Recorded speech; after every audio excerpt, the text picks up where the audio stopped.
ጤና ይስጥልኝ ውድ ተመልካቾቻችን፣ የዓለምን ትንፋሽ ተቆጣጥሮ ስለሚገኘው የአውስትራሊያም የሽብር ጥቃት አዳዲስ መረጃዎች ወጥተዋል። አብራችሁን እንድትቆዩ ጋብዛለሁ። በላይ በቀለ ነኝ።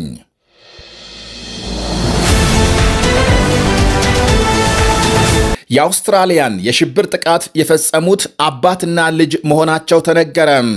ፖሊስ ሌሊቱን በሰጠው መግለጫም ጥቃቱን የፈጸሙት የ50 ዓመት ዕድሜ ያለው አባትና የ24 ዓመት ልጁ ናቸው ተብሏል። በጥቃቱ የሞቱ ሰዎች ቁጥር ከ15 በላይ መድረሱንና ከሟቾች መካከል አንዲት የ10 ዓመት ልጅና የ87 ዓመት አዛውንት እንደሚገኙበት ፖሊስ ገልጧል። አባትና ልጅ ለምን ጥቃቱን እንደፈጸሙ እያጣራ መሆኑንና አባት በስሙ የተመዘገበ 6 ጦር መሳሪያ በጥቃቱ ስፍራ መገኘቱ ታውቋል። አባት መገደሉና ልጅ ክፉኛ ቆስሎ ሆስፒታል እንደሚገኝ የተገለጸ ሲሆን ሌሊቱን ፖሊስ 2 ስፍራዎች ላይ ፍተሻ ማካሄዱን አመልክቷል። ለተጨማሪ ጸጥታ ማስከበርና የአይሁዳውያን ማህበረሰብን ለመርዳት ከ300 በላይ ፖሊሶች ተሰማርተዋል። አባት ለ10 ዓመታት የጦር መሳሪያ ሕጋዊ ፈቃድ እንደነበረው ተደርሶበታል። በመላው አውስትራሊያም ሰንደቅ ዓላማ ዝቅ ብሎ እንዲውለበለብ ሲደረግ ጠቅላይ ሚኒስትር አንቶኒ አልባኔዝ የፈለገውን ዋጋ ያስከፍል፣ የጥቃት አድራሾቹን ማንነትና ዓላማ እንዲሁም ማን ከኋላቸው እንዳለ እንደርስበታለን ብለዋል። ቆስለው ሆስፒታል ለተኙ ከ40 በላይ ሰዎች ተጨማሪ ደም እንዲዋጣ ሲጠየቅ ከቆሰሉት በርካቶቹ በአስጊ ሁኔታ ላይ እንደሚገኙ ይነገራል። የተለያዩ ሀገሮች ጥቃቱን ማውገዛቸውን ቀጥለዋል። የአውስትራሊያ ጎረቤት የኒውዚላንድ ጠቅላይ ሚኒስትር ክሪስ ሉክሰን ሁለቱ ሀገሮች ከወዳጅም በላይ ቤተሰብ መሆናቸውንና በጥቃቱ ክፉኛ መደንገጣቸውን ገልጸዋል።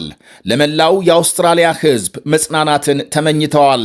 የአሜሪካ ፕሬዝዳንት ዶናልድ ትራምፕ በሲድኒ ቦንዳይ የባህር ዳርቻ የተፈጸመውን ይህንኑ የሽብር ጥቃት በጽኑ አውግዘዋል። ማንኛውንም ድጋፍ ለማድረግ ዝግጁ መሆናቸውን ቀደም ሲል የውጭ ጉዳይ ሚኒስትራቸው ማርኮ ሩቢዮ ተመሳሳይ መልእክት መላካቸው ይታወሳል። የተባበሩት መንግስታት ድርጅት ዋና ጸሐፊ አንቶኒዮ ጉቴሬዝ በበኩላቸው አሳፋሪና አስደንጋጭ ሲሉ የገለጹትን የሽብር ተግባር አውግዘዋል። በመላው ዓለም የአይሁዳውያን ሃኑካ በዓል የመጀመሪያ ዕለት ላይ ለሚገኙ ሁሉ መጽናናትን ተመኝተዋል። የፍልስጤም አስተዳደርም በተመሳሳይ የብጥብጥ የሽብርና የግድያ ወንጀሎች በሙሉ በአንድ ቃል ሊወገዙ ይገባል ሲል መግለጫ አውጥቷል። ወዳጅ ካላት አውስትራሊያ ጎን እንደሚቆም የብሪታንያ ንጉሥ ቻርልስና ጠቅላይ ሚኒስትር ኪር ስታርመር በሰሙት ዜና ክፉኛ ማዘናቸውን ሲገልጹ የጀርመን ቻንስለር ፍሬድሪክ ሜርዝ በሲድኒ በአይሁዳውያን ላይ በተፈጸመው ጥቃት በጣም መደንገጣቸውንና እንዲህ ያለውን ድፍረት ወይም ደግሞ ድርጊት መላው ዓለም በቁርጠኝነት ሊዋጋ እንደሚገባ አስምረዋል። የአውሮፓ ህብረት ኮሚሽን ፕሬዝዳንት ኡርሱላ ቫንደርሌን እና የህብረቱ የውጭ ጉዳይ ኃላፊ ኬጃ ካላስ በጥቃቱ እጅግ ሐዘን እንደገባቸውና በአይሁዳውያን ማህበረሰብ ላይ የሚፈጸም ጥቃት በአንድ ድምፅ ሊኮነን ይገባል ሲሉ ገልጸዋል። የጣሊያን ጠቅላይ ሚኒስትር ጆርጂያ ሜሎኒ ማንኛውንም መሰል የሽብር ተግባርና የጸረ አይሁዳውያን እንቅስቃሴን በጽኑ እንደሚያወግዙ አመልክተዋል። ጣሊያን ጥልቅ ሐዘን እንደተሰማትና ማንኛውንም ድጋፍ ለማድረግ ዝግጁ መሆኗን ገልጸዋል።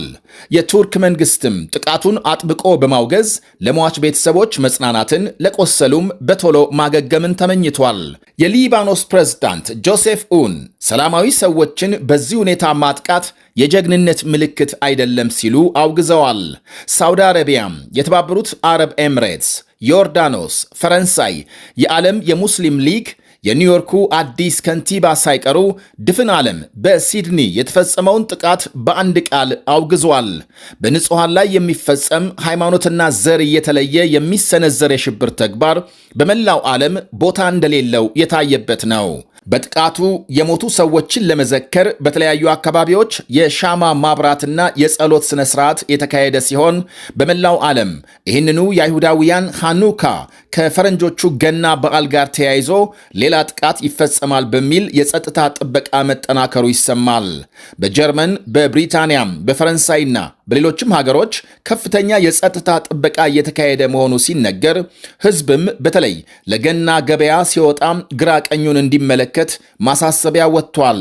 የኒውዮርክ ከተማ ተሰናባቹ ከንቲባም ኤሪክ አዳምስና የለንደን ፖሊስ ከአይሁዳውያን ሃኑካ በዓል ጋር ተያይዞ ተጨማሪ የጸጥታ ሰራተኞች መሰማራታቸውን ገልጸዋል። ዘግይቶ በወጣ ዜናም የአውስትራሊያ ቴሌቪዥን የሁለቱን ጥቃት ፈጻሚዎች ስም ይፋ ማድረጉ ታውቋል።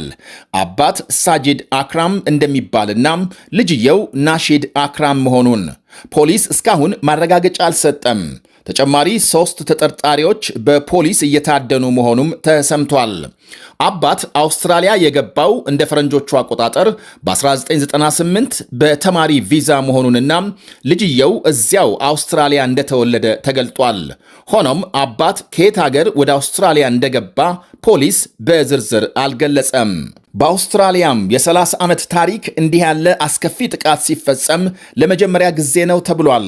ይህ በእንዲህ እንዳለ በኔዘርላንድ ይህንኑ የአይሁዳውያን አኑካ በዓልን አስመልክቶ የተዘጋጀውን የሙዚቃ ድግስ ከተቃወሙ ሰልፈኞች ጋር ፖሊስ መጋጨቱ ተነግሯል። ከ20 በላይ ሰዎች ተይዘው መታሰራቸውን ተቃውሞ የተነሳው የእስራኤል ጦር ዘፋኝ ሻይ አብራምሰን የተባለ በአምስተርዳም የሙዚቃ አዳራሽ ዝግጅት ማቅረቡ ሲሆን በበርካታ መቶዎች የሚቆጠሩ በአዳራሹ አጠገብ ተሰብስበው ተቃውሞ ማሰማታቸው ታውቋል። ፖሊስ ተቃዋሚዎቹ ወደ አዳራሹ እንዳይገቡ በተደጋጋሚ ያደረገው ሙከራም ወደ ግጭት አምርቶ አስለቃሽ ጢስ እስከ መጠቀም አድርሶታል የተባለው ከ20 በላይ ተቃዋሚዎች ተይዘው መታሰራቸውን ሲያረጋግጥ የሙዚቃ ዝግጅቱም ለሁለተኛ ጊዜ መቋረጡ ተመልክቷል። የመጀመሪያው ባለፈው ህዳር ሊካሄድ ታቅዶ እንዲሁ ከጸጥታ ጋር በተያያዘ ተሰርዞ ወደ ዛሬ መሸጋገሩን መረጃዎች አሳይተዋል። የ51 ዓመቱ ሌተና ኮሎኔል አብራምሰን በእስራኤልና በዓለም ዙሪያ ታላላቅ ስነ ስርዓቶችንና ወታደራዊ ዝግጅቶች ላይ ሙዚቃ በማቅረብ ከፍተኛ ዕውቅና ማግኘቱ ይነገራል። ያሁኑ የአምስተርዳም ተቃውሞ የእስራኤል ጦር በጋዛ ፈጽሟል በሚባለው ግድያና ሰብአዊ መብት ጥሰት አብራምሰንም እጁን አስገብቷል በሚል እንደሆነ ተመልክቷል። ከዚሁ ከእስራኤል ጉዳይ ሳንወጣም ሐማስ ከትላንት በስቲያም በጋዛ ሰርጥ አንድ ከፍተኛ ወታደራዊ አዛዡ እንደተገደሉ በማረጋገጥ በእስራኤል ላይ የበቀል ጥቃት ለመፈጸም ዝቷል። የሐማስ ከፍተኛ ባለስልጣን ኦሳማ ሐምዳን ባሰራጩት መልእክት ሐማስ እስራኤል ለፈጸመችው ወንጀል የአጸፋ እርምጃ የመውሰድ መብት አለው ብለዋል። ለአንዴና ለመጨረሻ ጊዜ እስራኤል የጋዛን ተኩስ አቁም መጣሷን ያሳየችበት ድርጊት መሆኑን ሟቹን የጦር አዛዥ ለፍልስጤም መብቶች በጽኑ የታገለ መሬታችንን ላለማስነጠቅ ሕይወቱን የገበረ ጀግና በማለትም አሞካሽተዋል። በሰላም ስምምነት አፈጻጸም ሁለተኛ ምዕራፍ ላይ ከአደራዳሪዎቹ ኳታር፣ ግብፅና ቱርክ ጋር እየተነጋገሩ መሆናቸውንና ነገር ግን እስራኤል ስምምነቱን በመጣስ ቁማር እየተጫወተች ነው ብለዋል። እስራኤል ራኢድ ሰዓድ የተባሉትን በጋዛም የሐማስ ጦር መሳሪያ ኃላፊን ከትላንት በስቲያም ይጓዙበት የነበረን ተሽከርካሪ በድሮን መታም ከ3 ባልደረቦቻቸው ጋር መግደሏም ይታወሳል።